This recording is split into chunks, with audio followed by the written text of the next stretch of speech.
Hello, welcome back to 50 and Forward. So, after crashing hard at the MGM Grand last night, I woke up actually feeling pretty refreshed. And you know what I decided? A 2 mile walk down the strip to the Welcome to Fabulous Las Vegas sign. Classic move, I know. But honestly, it's one of those things you just have to do when you're here. The whole vibe of that walk in the morning is so different than at night.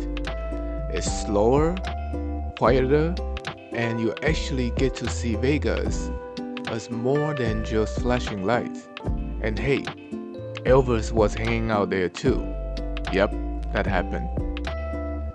On the way back, we passed the Las Vegas Harley-Davidson headquarters, and the light coming through their sign was creating these perfect shadows on the ground. It was one of those little moments where you were just like, oh, that's actually pretty cool. The desert sunlight is just doing its own thing. No production, no performers, just a vibe. We check out the Pinball Hall of Fame next, but it wasn't open yet. What a bummer, I know. But I actually love this place exists. It is a non-profit run by volunteers entirely, and it's packed with restored vintage pinball machines, some of them from the 1950s. And here is the best part. It only costs a quarter to play, and everything goes to charity. If you are into that retro, nostalgic vibe, and you don't want to drop a ton of cash, this is generally one of the best deals in Vegas. We're definitely coming back to actually play when it's open. After that, we just kept moving through Mandalay Bay, Luxor, and Excalibur. Mandalay Bay's got this gorgeous golden exterior that just catches the sun perfectly, and inside it's got this resort energy, pools, lazy rivers, the whole thing. We noticed that the water feature out front was actually dry, which was a little bit weird. But yeah, that's a place we definitely want to stay next time. Luxor had those massive Egyptian statues everywhere, inside and out, which is pretty wild when you actually walk through it. Excalibur, on the other hand, was kind of quiet that morning. Not much was going on, so we just kept it moving.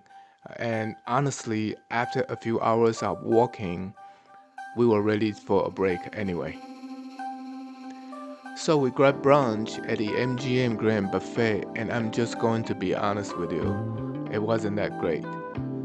Since we don't eat meat, the options were pretty limited, and nothing really stood out, which is fine, because we know that not every buffet can be a home run, right?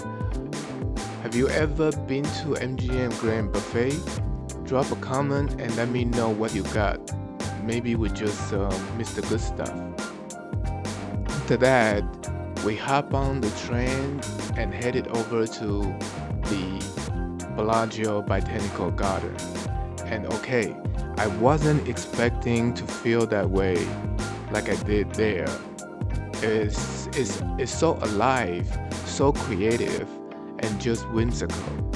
The flowers and the artwork are so interesting. They really draws you in. We ended up staying longer than we planned because honestly, we just needed that moment. It felt really good, peaceful, grounding, and full of life. And the crowd added this special kind of energy that made the whole experience even better. Then we went outside to catch the fountain show. I am going to show you the clips without the music because of this copyright stuff. But even without it, the power is still there. It's like watching the strip itself come alive for a few minutes. That's a kind of Vegas moment that really stick with you. At night, we were pretty tired from all the walking, so we decided to keep it simple. We ordered Chinese food from Lala Noodles at Park MGM, and wow, I was pretty impressed. The food was fresh, flavorful, and honestly, surprisingly affordable for Las Vegas. And since we had that hotel credit from our Amex deal, dinner basically didn't cost us anything. That's the kind of meal I'm here for. Delicious, easy, and easy on the wallet. If you are looking for a relaxed spot on the strip that's not trying too hard, Lala Noodles might be the spot for you.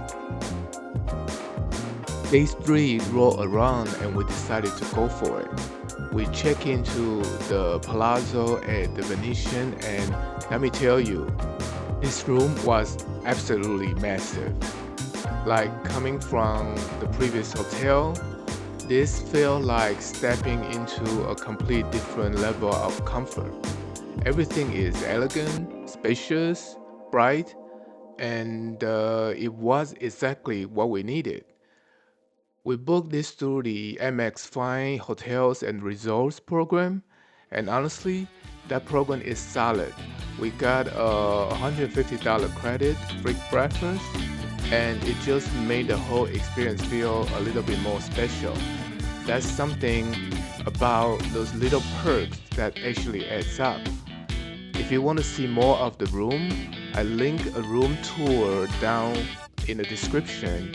It's worth checking out just to see how much space they pack into this space. Later that afternoon, we explored the Promenade area nearby, and man, the energy there is just different. There are shops, crowds, zip liners going overhead, the high rollers, big wheel glowing in the background.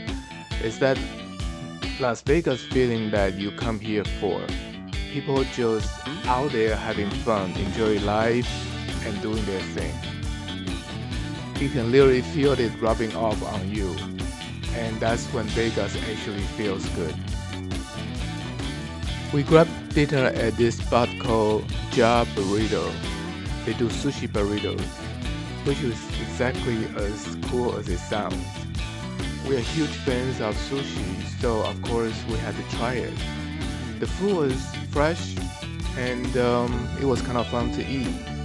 It's like someone look at sushi and say, hey, let's put sushi in the burrito, and it actually works. After a long day of walking around, it was perfect, casual, delicious, and no pretense. We also stopped by at the Flamingo Wildlife Habitat for a quick break.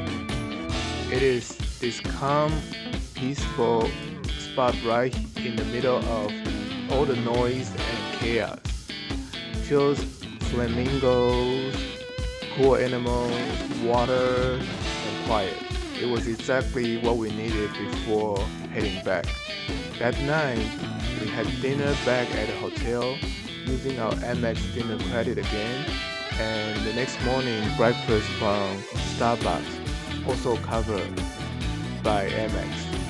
Seriously, those perks add up so fast when you travel. It's those little things that make a trip feel less stressful. I know I talk about Amex a lot, but honestly, the Plankton card has just become such a huge part of how I travel. I'm not sponsored by them, but you should seriously consider it. Trust me, it's worth it. Next day, we spent the rest of the day at the Palazzo Hotel.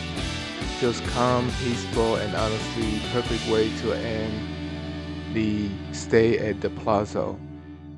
As I mentioned, it was scorching hot in Vegas. It was over 100 degrees when I was there, and now you know why I needed that pool time. You know those moments where time just slows down and you're like, yeah, I'm really lucky to be here right now. That was that day.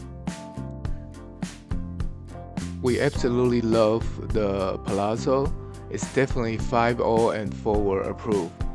We will stay there again in a heartbeat. And that's day 2 and 3 in Vegas. We went from morning sightseeing to iconic moment to a little bit of luxury and just relaxing. It was a good mix. Next up, Grand Canyon West, and I am not going to spoil it, but the views are insane there. If you are enjoying this Vegas series, hit that like button, comment below, and subscribe to 5-0 and forward. It really helps me keep sharing these stories with you. Thank you so much for watching. I will see you at the canyon. Bye for now.